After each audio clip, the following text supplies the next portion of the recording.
Welcome back, ladies and gentlemen, into the third hour. I'm your host, Alex Jones, and we're joined by really an American hero, William Binney, former technical director of the National Security Agency, one of the most famous code breakers in U.S. history, and the equivalent of a multi-star general when he was heading up that agency. He's also been a whistleblower to Congress, been SWAT teamed, been targeted, been persecuted, but never charged with anything because it was all intimidation. Exposefacts.org, agoodamerican.org is the award-winning film he's in. He was also the main technical director and fact director for Oliver Stone's incredible film, Snowden. So much of what we now know about the illegal spy grid being used against us for the political class is thanks to him, Mr. Drake, Sybil Edmonds, and many others. But he is the chief whistleblower out there, ladies and gentlemen. He's going to be talking about pgknowledge.eu today and some of the important work he's doing. But first off, he hasn't talked a lot about this, but today he said he's ready to talk about it. In light of the whole RussiaGate investigation, he wants to get into that and his meeting with the CIA director, Mr. Pompeo, a few weeks ago. So we're going to talk about how that meeting took place and as much as he can now reveal to this audience today. So thank you so much, William Binney, for joining us to discuss this. Well, thanks for having me, Alex. Well, you've got the floor. Where would you like to start? Well, I think we should start with the research we've been doing on the data allegedly coming from a hack by the Russians to the DNC server. That back in, this was the data that was made available from Guccifer 2 that talked about the leak or the hack that he called a hack on the 5th of July of 2016. That data he made available for us to look at, so we started looking at it. And the first thing we found was the speeds were rather high for a transfer across the web to Europe from the US. In fact, the speed, I was here in Europe with Duncan Campbell reviewing all this data again, and we found that the highest speed that data ran from was taken down off the server, supposedly. This is all alleged now. So it was 49.1 megabytes per second, which is roughly a little over 4 times the rate that we could get by a transfer. We also attempted to transfer data across the Atlantic to Europe, to various places in Amsterdam, the UK. One of the fellows even looked at transferring it to Belgrade and also Albania, but it was pointless to even try because the network couldn't even handle it anywhere near it there. So the highest we got was roughly 1/4 the speed necessary to transfer the data, which meant it was impossible to go across the net. But it is, however, compatible with a download to a thumb drive. So if you had a USB thumb drive, you could download it at those speeds. So what you're saying, as a technical expert who tested it, this was an inside job, just like Snowden doing on a thumb drive at point-blank range. That's the speeds, that this was basically impossible to be an outside hack, which is what we know from British ambassadors, from spies, from other leaks. Can you then quantify why Trump wanted you to meet with Pompeo to explain this to him? Well, Director Pompeo said to me when I first sat down, he said, the president said I should talk to you if I wanted to get facts about the RussiaGate. Now that was really a shocking statement to me, because what that really says to me is the intelligence agencies aren't even telling the president or the head of the CIA the facts in the case. I mean, if he has to ask me what the facts are, why aren't the intelligence agencies, the FBI, NSA, CIA, the members of the CIA, telling even the president or the chief of the CIA, the Central Intelligence Agency? And I know it's all classified. You can't get into it, but a lot of this is public now. The president has the code keys. He's got authorization. He could go in and see all this, but of course it was the Obama holdovers, we know, up until Trump got into office, that were still there with the keys, spying on the president-elect. We now know that. Yes. For example, early on, when the conversation between the President Trump and the President of Mexico and Australia were released, I mean, that's a clear indication that kind of information to me came from NSA, because any communications of the president leaving the White House are encrypted. So that the agency that has the keys and provides the equipment and the keys for the president to communicate is NSA. So they would be able to decrypt and translate all those conversations. So they certainly are a prime suspect for releasing that. But let me get back to that hack in July of 2016. There's more to it than just that. When we looked at the data, there were two batches of releases. The main one was dated the 5th of July. There was a later one dated the 1st of September, also from Guccifer 2. But when you looked at them, and if you only looked at minutes, seconds, and milliseconds, those two data sets merge. They merge, fit right together like a glove and on a hand. So that you basically would have one continuous set of information. So it means to us that Guccifer 2 is playing games, and that this wasn't even a hack. You don't even know if it was a hack of the DNC or if it was something downloaded, transferred somewhere else, and then downloaded again. And sir, I know this is simple for you as a top expert, but just to explain, not only transfer rates showed how to be done point blank at the computer, at the server itself, but also the data, the way it was taken down and put down together, was all done together, congruent at one time. Yeah, and it basically says that Guccifer 2 is playing a game with us, right? They're playing a game with us and everybody else. Because it's not the Russians that can be inside these secret facilities, obviously, getting the info. Yeah, well, that plus all of the indications are that it wasn't even a hack at all in any way, shape, or form. Wow, so you explained this to Pompeo. Please continue. Yes, and also I said that if members of Congress are going to call this an act of war, then they ought to do like President John F. Kennedy did and President Reagan. Kennedy released the photographs of the missiles in Cuba during the Cuban Missile Crisis because it was something that was very serious. And also when the Russians shot down the South Korean airline over Sakhalin Island, he released the ground-to-air control of the fighters, where the ground control ordered the shoot-down of the plane. So those were serious situations, and they basically classified information so that they could show how serious this situation was and prove it to the American public and everyone else.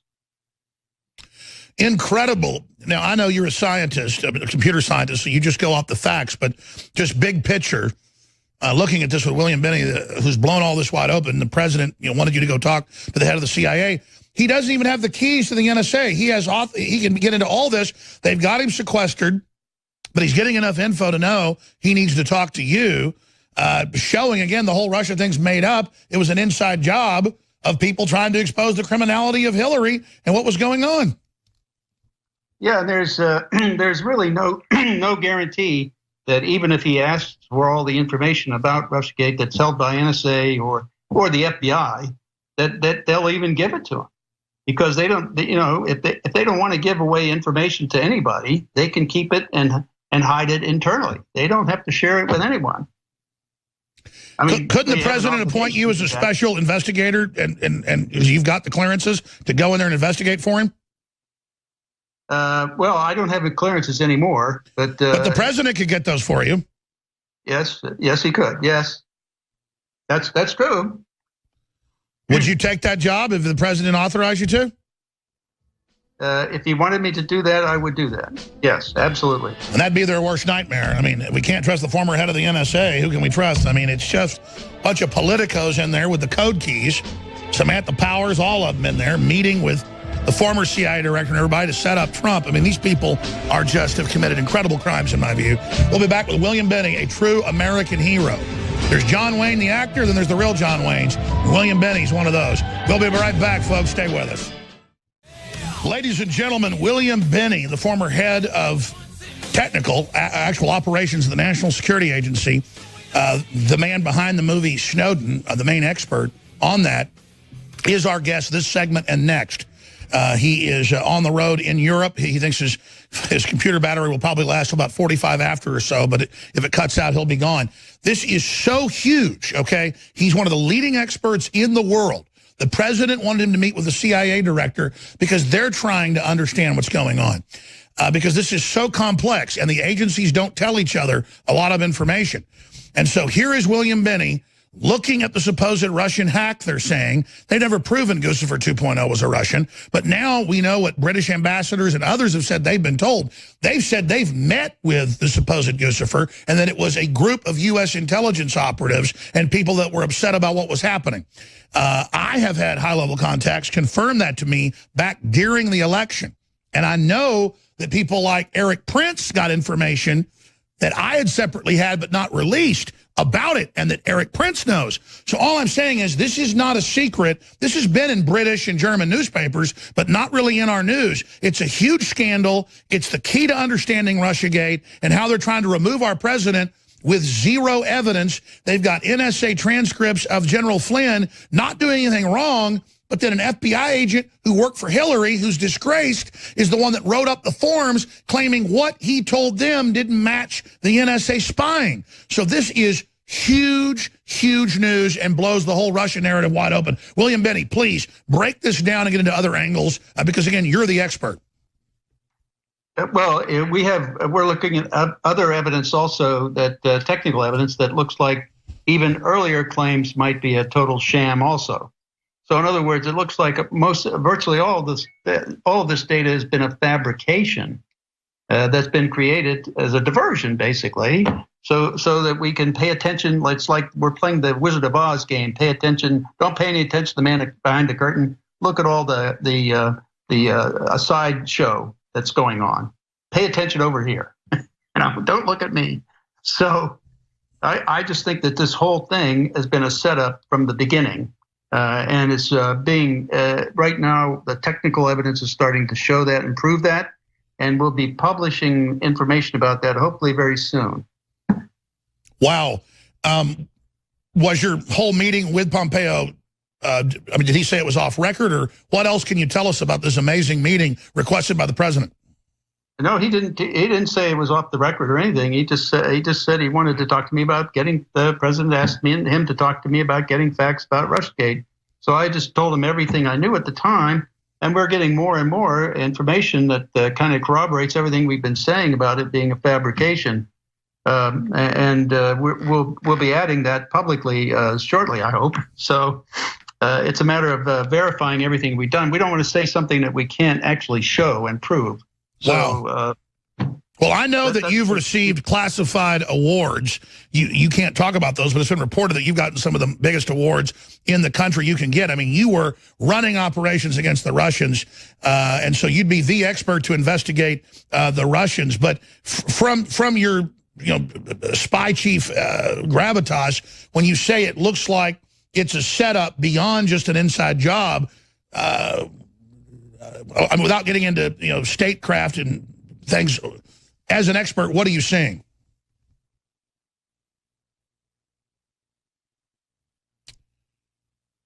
Well, there are people in other countries involved, like in the UK with the supposed report from the British intelligence, that kind of thing, and also internally.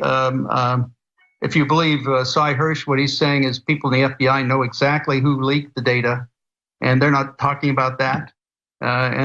So there are people in the FBI, people in lower ranks in the CIA, also people in NSA who are involved in all of this. So and those are the three agencies, are the main ones who made up the intelligence community assessment, where they claimed 17 intelligence agencies. Well, it was really only 3. And it was hand-picked people from those 3 to come up with a predetermined outcome, which is what they did. And they wrote a 14-page ICA, Intelligence Community Assessment paper, that started out by saying we have high confidence that, and it's our judgment that we have high confidence that that the Russians did the hack. But then at the very bottom, page 13, it says, please don't interpret our judgment to mean that we have absolute facts to prove that this is absolutely true. So what they're saying is, this whole report was a big sham, and they had no evidence whatsoever, nothing to back up any claim they were making, and it was just another fabrication. So it just shows you the extent of the organization behind this charade. Well, I know where to look out of these 17 agencies. It's that handful of people that put out the hoax that all 17 agencies all concurred, and then who put out these scurrilous fake reports. I mean, I think you start with them in your investigation of who really cooked all this garbage up. If you were speaking to the president, and he obviously listens to what you have to say and what you write, what would you say he needs to do next? I would say he needs to clean house. He's got to start firing people who are in charge of these agencies and replace them with people who do a proper job. That means cleaning out the internally cleaning out the agencies and making sure they start to obey the Constitution, which they're not doing now. And that includes the Department of Justice. I'm not excluding them either. They're a part of this charade too. In one form or another, they're covering up for the people who are involved in this. Because if the FBI knows who did it, they also know, at least some of them. Now, whether they're telling anybody, that's another story. I wonder how they think they're going to get away with it when it's the Clintons that have this huge history with the Russians and Uranium One and their foundation. And then you've got Trump surveilled. We learned by Obama when he first got into office. I was also on the list. That was a whole data leak that came out of federal law enforcement. And there were hundreds of thousands of names and phone numbers of mine that were private, and I even had some of Trump's private numbers. Those were his numbers at Mar-a-Lago, and also one of his private numbers at Trump Tower that I never even had the nerve to use, but we got the list, and I was like, wow, that's the number I got for him at Mar-a-Lago. So they were illegally surveilling him all these years and intensified during the campaign, and then they can't even find anything. That shows he's got a pretty good record if they're illegally spying on him and nothing's there. Yeah, but it also shows all the illegality that they've been involved in, including violations of the First, Fourth, Fifth, and Sixth Amendments, trying to use his communications without warrants against him in terms of charging him with something. That is a clear violation of the founding principles of our nation, and this is fundamentally treason at the highest levels, in my view.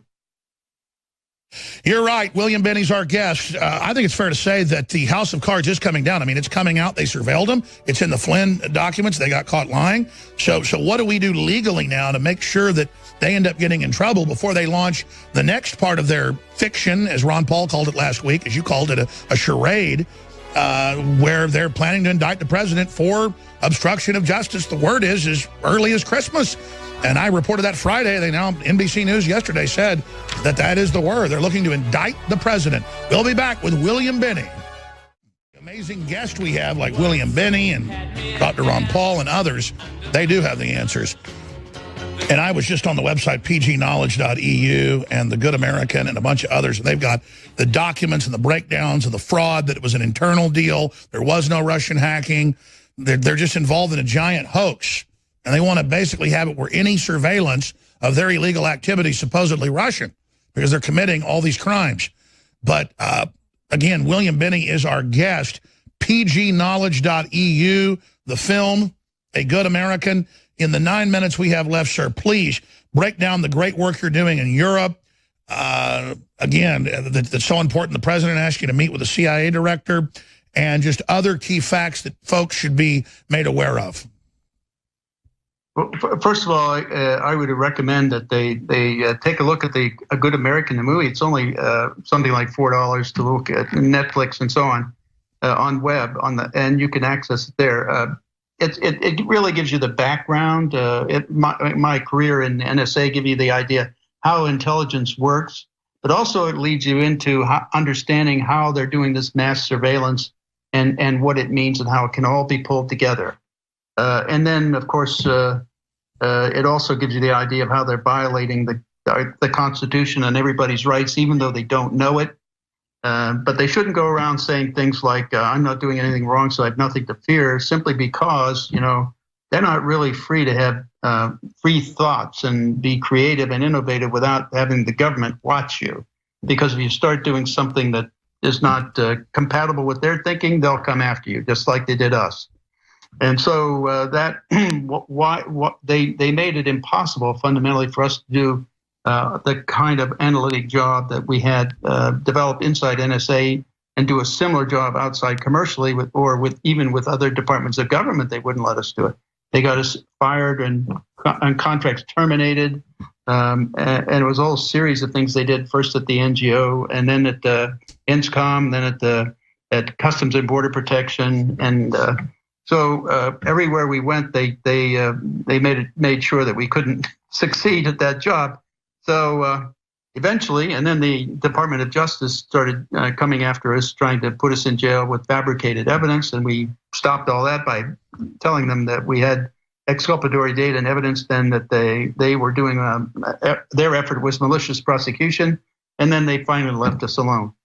So in the end, after so many years of that, we basically found an opportunity over here in Europe where they value privacy more, and we decided to come over here and do this job over here, put together systems that will allow us to analyze massive amounts of data and pull out only what's necessary and what's relevant, and make sense of massive data, which we could have done in the U.S. About 20 years ago, but they denied it and kept us from doing it. So we're over here now doing that.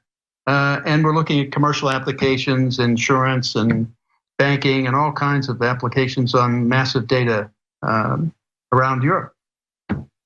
So basically, the trailblazing research you did that could actually target real terrorists, real criminals, and not violate everybody's privacy at the same time, really stopping disasters.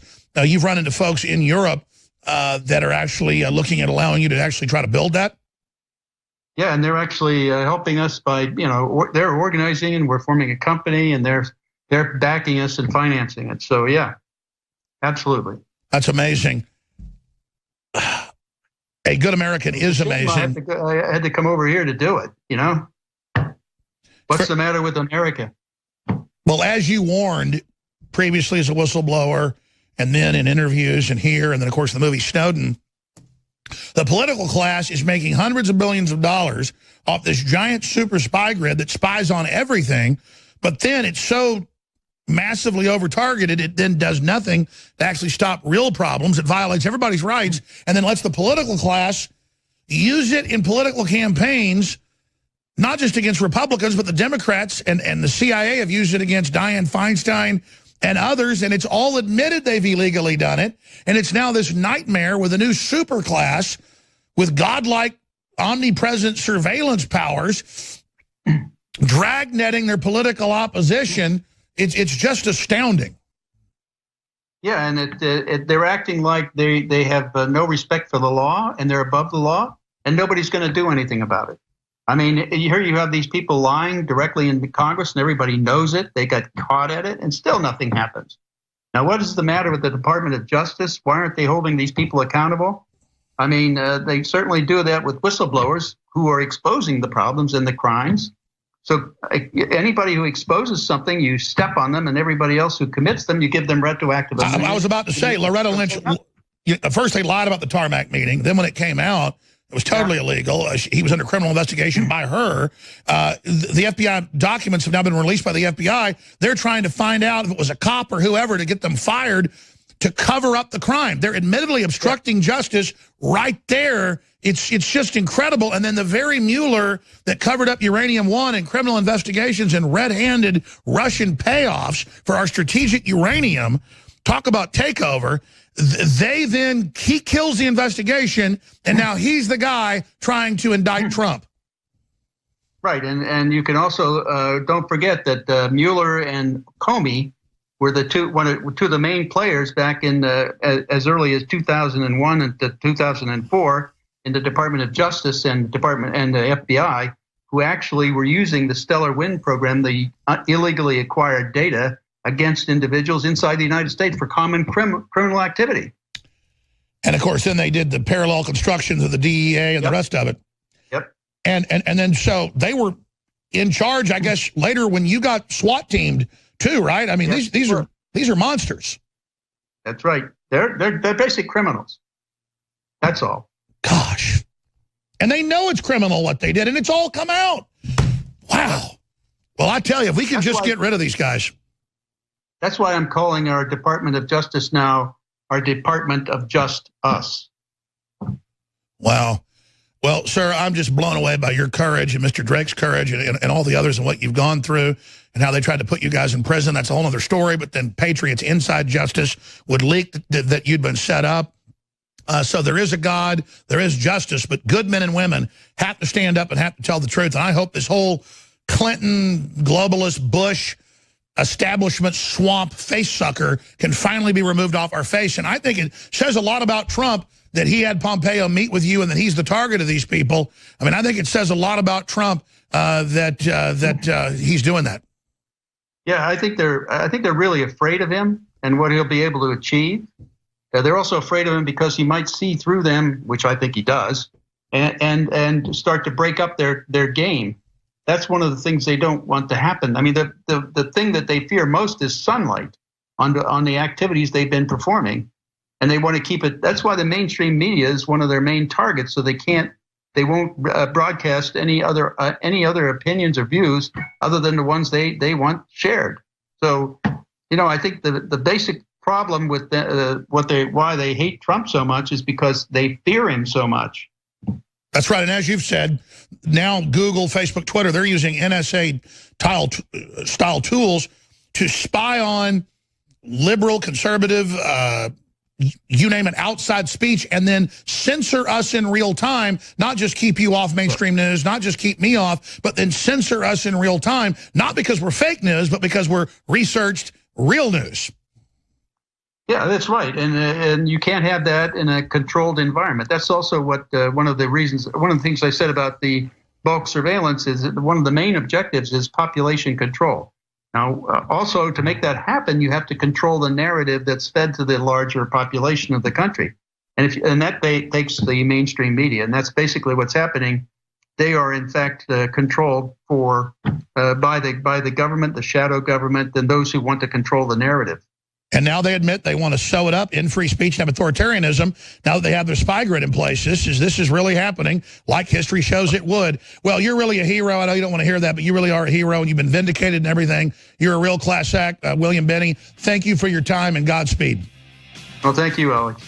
Folks, learn more at goodamerican.org or pgknowledge.eu. It's up to us now to spread the word. Thank you, Doctor.